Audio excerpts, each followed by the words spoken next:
जय हिंद फ्रेंड्स। मेरा नाम है दीपक और आज हम देखेंगे चाणक्यस MCQs and mains answer writing 27 जुलाई 2021 के। तो स्टार्ट करने से पहले मैं आपसे कहूँगा कि प्लीज़ आप ज़्यादा से ज़्यादा इस वीडियो को लाइक कीजिए, शेयर कीजिए और सब्सक्राइब कीजिए। और ज़्यादा टाइम वेस्ट ना करते हुए हम स्टार्ट करते हैं। फर्स्ट क्वेश्चन है, विच of the following appropriately defines minimum environmental flow. अब इनमें से इस क्वेश्चन का मतलब बहुत ज़्यादा स्ट्रेट फॉरवर्ड है। क्वेश्चन पूछ रहा है कि इनमें से कौन सा ऑप्शन मिनिमम इन्वायरमेंटल फ्लो को प्रॉपरली डिफाइन करता है। ए देखिए, it is minimum level of vegetation required in area to maintain ecological stability. मतलब ये मिनिमम लेवल ऑफ वेजिटेशन है। वेजिटेशन का मतलब होता है फ्लोरा एंड फोना, मतलब फोना नहीं आता उसमें, फ्लोरा ही आता है। Required in area to maintain ecological stability, उस एरिया में होनी चाहिए उसकी इकोलॉजिकल स्टेबिलिटी बरकरार रखने के लिए। बी देखिए, it is minimum flow of water required in river, wetland और coastal zone to maintain ecosystem services. मतलब इतना पानी तो होना चाहिए या तो रिवर में या तो वेटलैंड में या तो फिर कोस्टल जोन में, ताकि वो इकोसिस्टम की सर्विसेज को मेंटेन कर पाए। What do you think? या सी, it is average flow of water required at particular point in river to maintain flow of dams। मतलब डैम्स में थोड़ा सा पानी का जो फ्लो है उसे मेंटेन करने के लिए एवरेज लेवल ऑफ वाटर की जो जरूरत रहती है उसे क्या मिनिमम इन्वायरमेंटल फ्लो कहा जाता है क्या? What do you think? या D, it is total water level required by bacteria to decompose biodegradable waste. मतलब ये टोटल लेवल ऑफ वाटर जितना बैक्टीरिया को चाहिए एक बायोडिग्रेडेबल वेस्ट को डिकम्पोज करने के लिए, उससे क्या मिनिमम इन्वायरमेंटल फ्लो कहा जाता है। अब देखिए, microbes from human animal excreta found about desirable limits in Yamuna, very difficult to achieve bathing quality standards. Government की रिपोर्ट, अभी गवर्नमेंट की रिपोर्ट आई है, उनका कहना है कि जो यमुना है ना उसके स्ट्रेच में 22 किलोमीटर स्ट्रेच जो कि वजीराबाद से चालू चालू होता है टू ओखला इन दिल्ली, वहां पे 2% ऑफ, एक सेकेंड, हाँ, वहां पे 2% of the river length accounts for more than 80% of the pollution load in the river. मतलब थोड़ा सा 2% ऑफ द रिवर, मतलब 2% of the area 80% of the pollution load cover करता है। और उसमें सबसे ज्यादा क्या मिला है? Human as well as animal का एक्सक्रीटा मिला है, जिसकी वजह से वहां की जो क्वालिटी ऑफ वाटर है, जिसे हम बायोलॉजिकल ऑक्सीजन डिमांड के तौर पे क्या करते हैं, देखते हैं। और उसके साथ साथ हम केमिकल ऑक्सीजन डिमांड के थ्रू भी क्या करते हैं, ऐसे गिन सकते हैं, इंडिकेट कर सकते हैं। अब आपको पता होगा बायोलॉजिकल ऑक्सीजन डिमांड का मतलब क्या होता है। बायोलॉजिकल ऑक्सीजन डिमांड का मतलब होता है उतना ऑक्सीजन जो कि एक बैक्टीरिया को चाहिए किसी बायोडिग्रेडेबल वेस्ट को क्या करने के लिए, डिकम्पोज करने के लिए, उसे कहा जाता है बायोलॉजिकल ऑक्सीजन डिमांड। उसी का उसका दूसरा एक फॉर्म है जिसे कहा जाता है केमिकल ऑक्सीजन डिमांड। अब देखिए, जो वेस्ट रहता है ना वो तो बायोडिग्रेडेबल रहता है या तो फिर नॉन बायोडिग्रेडेबल रहता है। अब जो बैक्टीरिया रहते हैं ना वो दोनों टाइप के वेस्ट को क्या कर सकते हैं, डिकम्पोज कर सकते हैं। नॉन बायोडिग्रेडेबल को बहुत ज्यादा टाइम लगता है as compare to that of biodegradable waste. अब जो बैक्टीरिया रहते हैं वो बायोडिग्रेडेबल वेस्ट को जब डिकम्पोज करते हैं तो उन्हें जो ऑक्सीजन लगता है that is called as biological oxygen demand. लेकिन जब बैक्टीरिया नॉन बायोडिग्रेडेबल वेस्ट को भी डिकम्पोज करते हैं, that oxygen is called as chemical oxygen demand. मतलब केमिकल सब्सटेंसेस को डिग्रेड करने के लिए जो ऑक्सीजन की डिमांड की जरूरत रहती है, that is called as chemical oxygen demand. अब ये बहुत ज्यादा कम हो गई है यमुना में। उसके साथ साथ जो मिनिमम इन्वायरमेंटल फ्लो है ना वो भी क्या हो रहा है, यमुना का धीरे धीरे कम हो रहा है। अब देखिए, मिनिमम इन्वायरमेंटल फ्लो का मतलब होता है इतना फ्लो, इतना मतलब मिनिमम फ्लो जिसकी वजह से कोई रिवर या वेटलैंड या तो फिर कोस्टल जोन अपनी इकोसिस्टम सर्विसेज जो है वो मेंटेन कर पाए। अब इकोसिस्टम सर्विसेज में बहुत सारी सर्विसेज आती हैं, जिसमें आता है ड्रिंकिंग वाटर, उसके साथ साथ पीने के लिए उसके साथ साथ बहुत सारी जो एक्स्ट्रा जरूरतें होती हैं जिसमें इरिगेशन आता है, so on and so forth. इसलिए इसका आंसर है B, it is minimum flow of water जो कि रिवर या तो फिर वेटलैंड या तो फिर कोस्टल जोन अपनी इकोसिस्टम सर्विसेज को मेंटेन करने के लिए लगता है, that is called as minimum environmental flow. Okay, तो ये डेफिनेशन आईयूसीएन की है, आईयूसीएन ने ये डेफिनेशन दी है, मैंने नहीं दी है। और यमुना का जो एनवायरमेंटल फ्लो है वो धीरे धीरे क्या हो रहा है, धीरे धीरे कम होते जा रहा है, ये यूनियन मिनिस्ट्री ऑफ जल शक्ति ने कहा है। ओके, इसके बाद देखिए second question, consider the following statement. First है, under Ramsar convention it is mandatory on the part of government of India to protect and conserve all the wetlands in the territory of India। मतलब Ramsar convention के तहत ये mandatory है क्या कि जितने भी वेटलैंड्स हैं इंडिया की टेरिटरी ऑफ इंडिया में, मतलब पूरे के पूरे इंडिया में जितने भी वेटलैंड्स आते हैं उन सबको क्या करना है, प्रोटेक्ट करना है और कंजर्व करना है। व्हाट डू यू थिंक, ये मैंडेटरी है क्या, और वो भी गवर्नमेंट ऑफ इंडिया की ड्यूटी है क्या? सेकंड देखिए, the wetlands conservation and management rules 2010 were framed by the government of India based on the recommendation of Ramsar convention. मतलब रामसर कन्वेंशन के रिकमेंडेशंस के बेस पे गवर्नमेंट ऑफ इंडिया ने wetland conservation and management rules 2012 लाए हैं, जिसके तहत उन्होंने गाइडलाइंस दी हैं कि किस स्टेट गवर्नमेंट जो है वो वेटलैंड्स को प्रोटेक्ट करें और उसके साथ साथ उन्हें कंजर्व करें। ये जो वेटलैंड्स आते हैं, एग्रीकल्चर आता है, ये सारी की सारी चीजें स्टेट लिस्ट में आती हैं। स्टेट की ड्यूटी होती है, स्टेट की रिस्पॉन्सिबिलिटी होती है कि उसे किस प्रकार से मेंटेन करना चाहिए और किस प्रकार से उसे कंजर्व करना चाहिए। ये गवर्नमेंट ऑफ इंडिया उसके ऊपर सिर्फ रूल्स बना सकती है, जो कि 2010 में उन्होंने बनाए थे। थर्ड क्वेश्चन देखिए, the wetlands conservation and management rules 2010 also encompasses the drainage area of the catchment region of the wetlands as determined by the authority। मतलब उस रूल्स के अनुसार जो ड्रेनेज एरिया है, ड्रेनेज एरिया का मतलब होता है कोई भी रिवर है उसके आजू बाजू का जो एरिया रहता है या उसका जो स्टार्ट से लेके जो एंड तक का एरिया रहता है, that is called a drainage area. उस ड्रेनेज एरिया में क्या क्या करना चाहिए ये भी अथॉरिटी डिसाइड कर सकती है क्या? यहाँ पे अथॉरिटी का मतलब स्टेट गवर्नमेंट होता है, उसके साथ साथ डिस्ट्रिक्ट अथॉरिटी रहता है, क्योंकि कोई भी अगर वेटलैंड रहता है या कोई भी अगर ड्रेनेज एरिया रहता है तो ऑब्वियस सी बात है किसी ना किसी डिस्ट्रिक्ट के अंदर तो आता ही होगा। अब which of the following are correct? Option देखिए 1 एंड 2, 2 एंड 3, 3 ओनली या 1, 2 एंड 3 ओनली। अब देखिए ये क्वेश्चन 2020 की प्रीलिम्स में पूछा गया था, 2019 या 2020 इन दोनों ईयर में से एक की प्रीलिम में पूछा गया था, जिसके थ्रू मैंने ये इशू लिया है। यहाँ पे Thane sanctuary propose as MMR Ramsar site.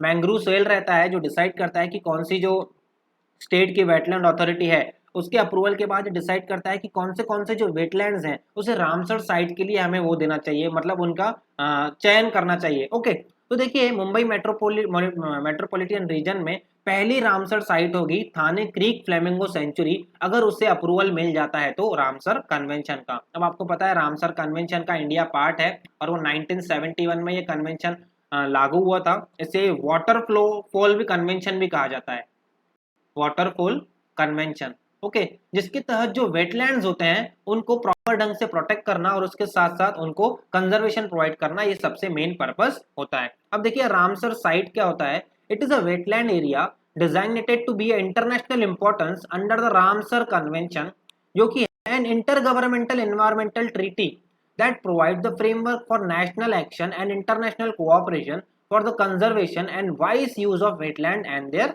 Resources. जो रामसर कन्वेंशन है वो इंटरनेशनल फ्रेमवर्क प्रोवाइड करता है ताकि उसका वाइस यूज किया जा सके और उसकी जो इकोसिस्टम सर्विसेज है जिसके ऊपर बहुत सारे लोग डिपेंडेंट होते हैं वो प्रॉपर ढंग से बनी रहे। अब एक प्रपोजल डाला गया है रामसर कन्वेंशन के पास कि थाने क्रीक सेंचुरी, थाने क्रीक फ्लेमिंगो सेंचुरी को क्या बनाया जाए, रामसर कन्वेंशन के तहत वेटलैंड साइट चुना जाए। अब देखिए फर्स्ट स्टेटमेंट यहाँ पे बिल्कुल भी गलत है। रामसर कन्वेंशन के तहत ऐसा कुछ मैंडेटरी नहीं है कि गवर्नमेंट ऑफ इंडिया या तो फिर कोई भी अथॉरिटी सारे के सारे वेटलैंड्स को प्रोटेक्ट करे। ऑब्वियस सी बात है सारे के सारे वेटलैंड्स हमेशा प्रोटेक्शन के दायरे में नहीं आते हैं, कभी कभी वेटलैंड्स बहुत ज्यादा ऊपर रहते हैं। माउंट एवरेस्ट पे अगर कोई वेटलैंड रहा तो ऑब्वियस सी बात है उसे हम प्रोटेक्ट नहीं कर सकते हैं, उसे नेचर खुद ही प्रोटेक्ट करता है। तो ये फर्स्ट स्टेटमेंट यहाँ पे गलत है और इसका आंसर है बी, 2 एंड 3 ओनली। ओके, इसके बाद थर्ड क्वेश्चन देखिए, consider the following state. First है छत्तीसगढ़, मध्य प्रदेश, महाराष्ट्र, ओडिशा। ये भी क्वेश्चन 2017 के प्रीलिम्स में पूछा गया है। मैं जितना हो सकता है वो सारे के सारे इश्यूज को प्रीवियस ईयर्स के क्वेश्चन के साथ लिंक करने की कोशिश करता हूं ताकि आपको पता चले कि यूपीएससी आखिर कैसे क्वेश्चंस के ऊपर ध्यान देता है और कैसे आखिर जो न्यूज़पेपर के जो इश्यूज रहते हैं वो आखिर यूपीएससी लिंक करता है इन क्वेश्चंस के साथ। तो जब क्वेश्चन आता है बहुत सारे लोग बोलते हैं यार ये तो कभी हमने सिलेबस में देखा ही नहीं, ये तो कभी न्यूज़पेपर में आया ही नहीं, ये तो कभी दिखा ही नहीं। तो उनके जो रेफरेंसेस रहते हैं ना वो आपको कहीं ना कहीं हमेशा मिलते ही रहते हैं। इसीलिए प्रीवियस ईयर्स के क्वेश्चन के बेस पे नेक्स्ट ईयर के क्वेश्चन डिसाइड करने की स्किल आपके अंदर होनी चाहिए। अब देखिए जो भी क्वेश्चन है प्रीवियस ईयर्स के, मैं जो क्वेश्चन ले रहा हूँ इनके बेसिस पे आप नेक्स्ट ईयर के क्वेश्चन को प्रिडिक्ट कर सकते हो। आपको पता है कि यूपीएससी फॉरेस्ट कवर के बारे में पूछ रही है, यूपीएससी इन्वायरमेंट प्रोटेक्शन एक्ट के बारे में पूछ रही है, यूपीएससी ज्यादा से ज्यादा कंपेंसेटरी जो भी इश्यूज इसमें आ रहे हैं न्यूज में आ रहे हैं उनके ऊपर बहुत ज़्यादा ध्यान दे रही है। तो इसीलिए प्रीवियस ईयर्स के क्वेश्चन को रटना बहुत ज़्यादा इंपॉर्टेंट है। इसीलिए अगर आपने अभी तक नहीं किए होंगे तो 8 अक्टूबर को आई थिंक प्रीलिम्स है, उससे पहले मैं आपसे कहूँगा कि 2013 के से लेके तो 2021 तक जितने भी प्रीवियस ईयर्स क्वेश्चन है उनको दो दो बार तीन तीन बार please please please please please पढ़ लीजिए, और बहुत ज़्यादा इंपॉर्टेंट है। उसी के क्वेश्चंस पे, उसी के बेसिस पे आपको पता चलेगा कि आखिर यूपीएससी क्या क्वेश्चन पूछ सकती है।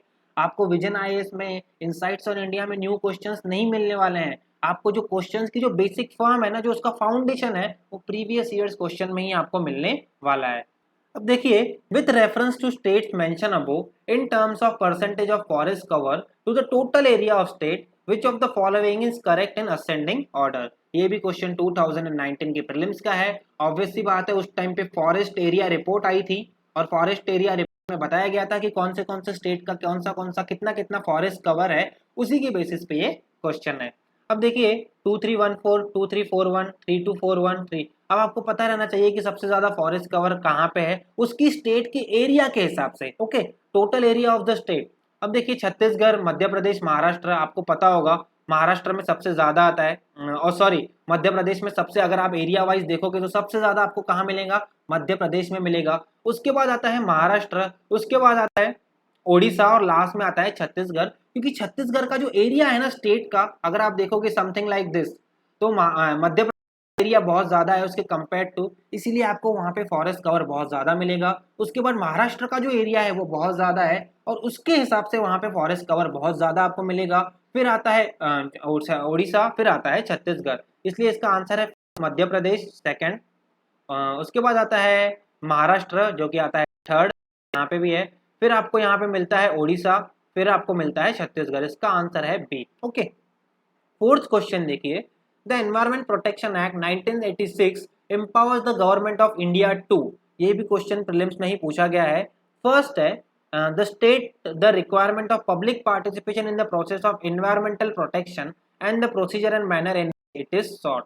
मतलब जो एनवायरमेंट प्रोटेक्शन एक्ट रहता है 1986, उसके तहत गवर्नमेंट ऑफ इंडिया के पास कौन कौन सी पावर्स हैं, वो क्या पब्लिक पार्टिसिपेशन और उसकी प्रोसेस को डिसाइड कर सकती है क्या, कि किस प्रकार से स्टेट जो है वो पब्लिक पार्टिसिपेशन ले और कितना % पार्टिसिपेशन होना चाहिए। आपको पता होना चाहिए 2020 में जो एनवायरमेंट प्रोटेक्शन एक्ट है ना, उसके जो रूल्स हैं जिसे हम एनवायरमेंट इम्पैक्ट असेसमेंट भी कहते हैं, उसको क्या किया गया है, अल्टर किया गया है, अमेंड किया गया है। और पहले जो 40% पार्टिसिपेशन होना बहुत ज्यादा जरूरी था, उसे करके 20% कर दिया गया है।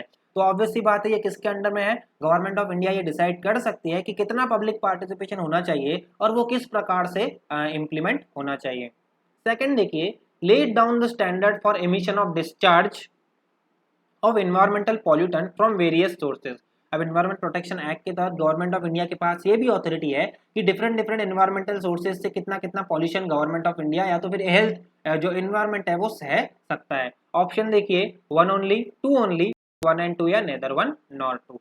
अब देखिए वाउंडेड माउंटेन्स, ये सारा का सारा एनवायरमेंट के साथ अटैच्ड है। अब देखिए आपको पता होगा 9 टूरिस्ट के ना किन्नौर डिस्ट्रिक्ट में हिमाचल प्रदेश में एक जो पुल था वो टूटने की वजह से वहां पे मौत हो गई है। अब इनका कहना है कि जो हिमाचल प्रदेश है ना, वो बहुत ज़्यादा इकोलॉजिकल इनस्टेबल एरिया है और वहाँ पे जो क्लाइमेट की वजह से, जो क्लाइमेट चेंज की वजह से, उसके साथ साथ जो एंथ्रोपोजेनिक रीजन्स की वजह से, एंथ्रोपोजेनिक रीजन्स की वजह से जो भी सारी चीज़ें हो रही हैं, जिसमें हम रोड्स को बढ़ा रहे हैं, इंफ्रास्ट्रक्चर डेवलप कर रहे हैं, उसके साथ साथ डिफॉरेस्ट्रेशन कर रहे हैं, हाइड्रो इलेक्ट्रिक प्रोजेक्ट जो वहाँ पे बना रहे हैं बड़े बड़े, इन सारी चीज़ों की वजह से mega hydro electric power plants और फॉसिल फ्यूल्स का बहुत ज़्यादा वहाँ पे जनरेशन हो रहा है। उसके साथ साथ एग्रीकल्चर जो कि बहुत ज़्यादा इन्वायरमेंटली डिस्टेबलाइज वे में, अनसस्टेनेबल वे में हो रहा है। ये सारी चीज़ें क्या कर रही हैं, उस रीजन को बहुत ज़्यादा इकोलॉजिकली डिस्टेबल कर रही हैं और इसकी वजह से क्या हो रहा है, फॉरेस्ट की कटिंग हो रही है, वो भी इनमें इसमें मेंशन किया हुआ है। इन सारी चीज़ों की वजह से वहाँ की जो इंस्टेबिलिटी है वो बहुत ज़्यादा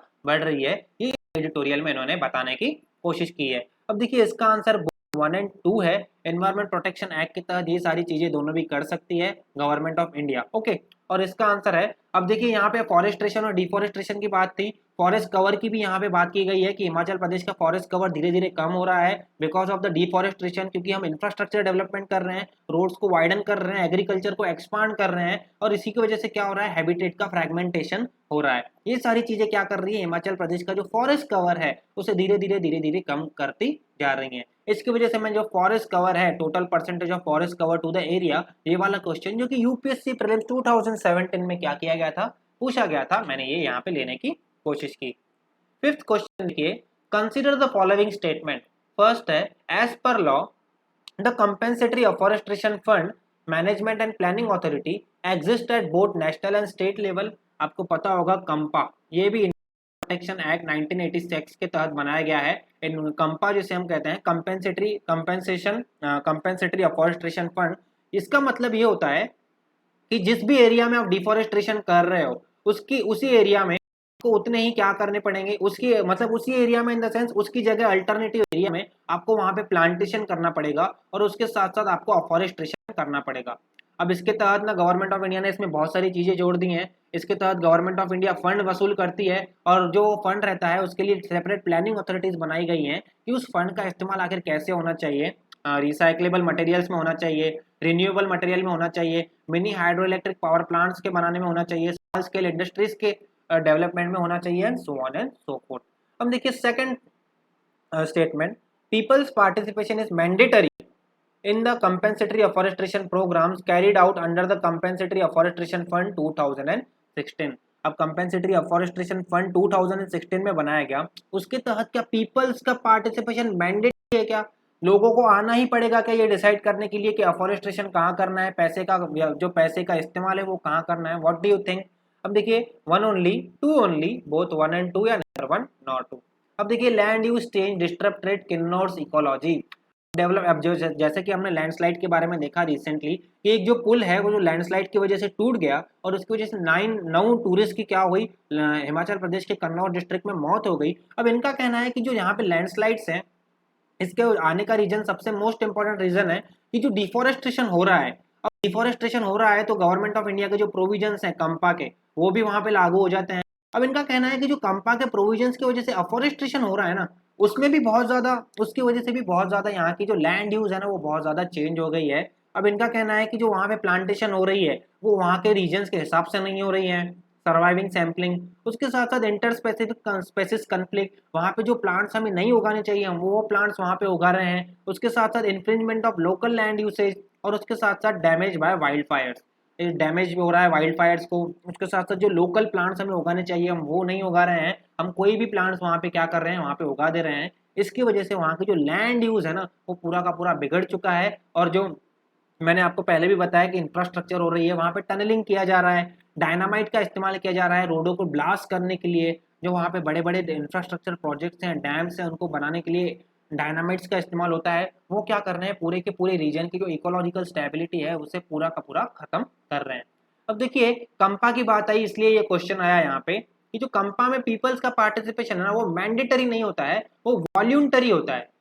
लोगों को बोला जाता है कि आप प्लीज आइए और डिसाइड करेंगे, हम साथ मिल बैठ के डिसाइड करेंगे कि किस प्रकार से ये पैसा हमें खर्च करना चाहिए लोकल यूज के लिए, लोकल इन्वेस्टमेंट के लिए, लोकल इंफ्रास्ट्रक्चर के लिए, वो पैसे का इस्तेमाल किस प्रकार से किया जाना चाहिए। लेकिन ये टोटली वॉलंटरी होता है, ये मैंडेटरी नहीं होता है, इसलिए सेकेंड ऑप्शन यहाँ पे गलत हो जाता है और इसका आंसर रहता है A1 ओनली। ओके, तो आज के लिए इतना ही। Thank you so much for watching, और आप प्लीज इसे ज़्यादा से ज़्यादा लाइक कीजिए, शेयर कीजिए और सब्सक्राइब कीजिए। Thank you so much.